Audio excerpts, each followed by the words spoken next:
इधर मध्य प्रदेश में सरकार रेत को लेकर भले ही नई नई नीतियां बनाती है, लेकिन जमीन पर इन नीतियों का असर शायद ही दिखता है। लोकल माफिया इस कदर हावी है कि 7 जिलों की कंपनियां ठेके सरेंडर करके चली गई। नर्मदापुरम में ग्राउंड जीरो से हमारे संवाददाता राकेश चतुर्वेदी ने हालात का जायजा लिया है और देखिए निकलकर क्या आया। मध्य प्रदेश में रेत माफिया इतने अधिक हावी हैं कि यहाँ पर शासन प्रशासन तो दूर, अब 200-300 करोड़ का ठेका लेने वाली कंपनियां भी काम नहीं कर पा रही हैं। ये हालत मध्य प्रदेश में हुए हैं और अंततः स्थानीय रेत माफियाओं के चलते बड़ी कंपनियों ने हथियार डाल दिए हैं। यहाँ पर काम छोड़कर बाहर कंपनियां चली गई हैं। इस समय हम होशंगाबाद में मौजूद हैं और हम देख पा रहे हैं कि जो नर्मदा नदी है जिस तरह से छलनी कर दी गई है और कल कल पल पल जो बहती नदी है उसके किनारे जो बड़ी संख्या में बड़ी मात्रा में रेत इकट्ठा हो जाती है वो यहाँ पर अब नज़र नहीं आ रही है। ये साफ तौर पर देख पा रहे हैं कि जो खनन है वो बदस्तूर जारी है, लगातार जारी है। कहीं लीगल तौर पर अवैध खनन किया जा रहा है तो कहीं तो हालात ऐसे हैं कि वहाँ पर परमिशन नहीं है, लेकिन उसके बाद भी खनन हो रहा है। कांग्रेस के नेता हमारे साथ हैं। साहब, क्या हो रहा है ये मध्य प्रदेश में? अंधेर नगरी चौपट राजा जैसी हालत है। आप सोचिए, मल्टीनेशनल कंपनी अगर इस क्षेत्र में काम आकर करना चाहती हैं और फेल हो रही हैं, इससे प्रदेश की जनता और देश को महसूस होना चाहिए कि अवैध रेत माफिया शासन और प्रशासन पर बेहद हावी है। ये किसी को काम नहीं करने देते, नहीं देना चाहते। ये लोग टैक्स चोरी करते हैं, शासन को राजस्व की हानि पहुंचा रहे हैं।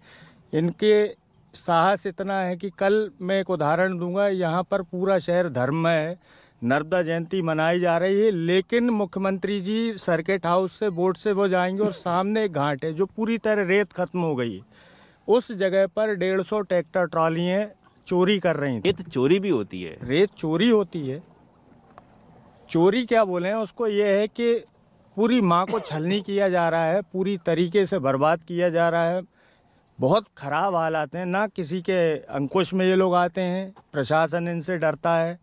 लाखों करोड़ों रुपए की रोज रेत चोरी होती है, शासन को टैक्स नहीं पहुंच रहा है और पूरी तरह से भारतीय जनता पार्टी का संरक्षण देखिए, टैक्स नहीं पहुंच रहा है। मैं कुछ आंकड़े बताना चाहूँगा कि समूचे मध्य प्रदेश की बात करें तो करीब 200-250 करोड़ ये रेत खदानों से आमदनी थी, लेकिन पहली बार ऐसा हुआ था 2000 करोड़ का रेवेन्यू रेत खदानों से जनरेट हुआ था। और रेवेन्यू भी ऐसा कि पहले पैसा जमा किया कंपनियों ने और जैसा पहली बार हुआ था कि कंपनियों ने बड़ी जो राशि जनरेट हुई थी और साल भर में जो रेत खदानों से सरकार का खजाना भरना था 2000 करोड़ की राशि सरकारी खजाने में पहुंचना थी।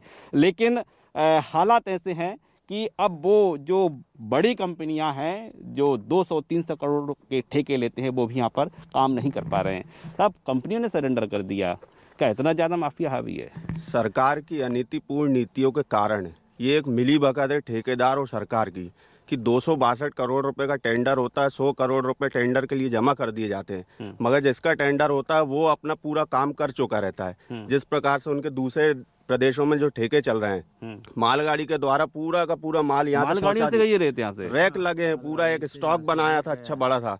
कहाँ जा रही है रेत? ये मुंबई जा रही है, छत्तीसगढ़ में टेंडर है, उनके बड़े बड़े 300-400 करोड़ के टेंडर थे, तो उसको वहाँ महंगी रेत मिलती थी, तो सरकार से जो मिली भगत करके यहाँ से रेत उठा के बाहर भेज दी गई। और जो एक प्रोजेक्ट चल रहा है मुख्यमंत्री आवास योजना, जिसमें सस्ती रेत उपलब्ध कराई जाती है, मगर यहाँ पे 20-30 हज़ार रुपए डंपर के हिसाब से रेत दी जा रही। कहाँ से गरीब आदमी 2 लाख रुपए मकान बना? ओवरलोडिंग भी बहुत ज़्यादा है यहाँ पर। ये सब प्रशासन की मिली भगत है। कुएं के पास बैठकर प्यासा होना, ये चीज़ चरितार्थ हो रही है। यहाँ अवैध ट्रैक्टर ट्रॉलियों से 5-5 हज़ार रुपये प्रति ट्रैक्टर ट्रॉली जनता को पेमेंट करना पड़ रहा है। 35 से 40 हज़ार रुपये प्रति ट्रक का चार्ज वसूला जा रहा है और प्रशासन देख रहा है। आम नागरिक इससे प्रताड़ित है, आम जनता लेकिन कहा तो ये भी जाता है, देखिए खनिज विभाग है, पुलिस के थाने हैं, तमाम सीमाएं हैं, ये कैसे पार हो जाते हैं? पैसा बंधा हुआ, प्रत्येक गाड़ी का पैसा बंधा हुआ है, मंथली पैसा बना है। प्रतीकात्मक कार्रवाई होती, जो पैसा नहीं देते उन पर कार्रवाई करते हैं, दिखाते हैं कि आज 2 ट्रैक्टर ट्राली पड़ी हो, उसके बाद उसका भी पैसा बंध जाता है। कुल मिलाकर पैसे की लूट है, पूरी स्थितियाँ कंट्रोल में नहीं है। आप देखें, डंपर कांड से शुरू हुआ, आज तक ये डंपरों का मामला खत्म नहीं हो रहा। जनता प्रताड़ित है, पीड़ित है। मां नर्मदा पूरी तरह से छलनी कर दी गई है। रेत माफिया का बोलबाला है, शासन वो चलवा रहे हैं, प्रशासन वो चलवा रहे हैं। साफ तौर पर जो आरोप है कि रेत माफिया आपका बोलबाला है और बोलबाला जमीन पर साफ झलक रहा है। कैमरामैन लवनी सनी के साथ राकेश चतुर्वेदी, न्यूज़ 24, होशंगाबाद।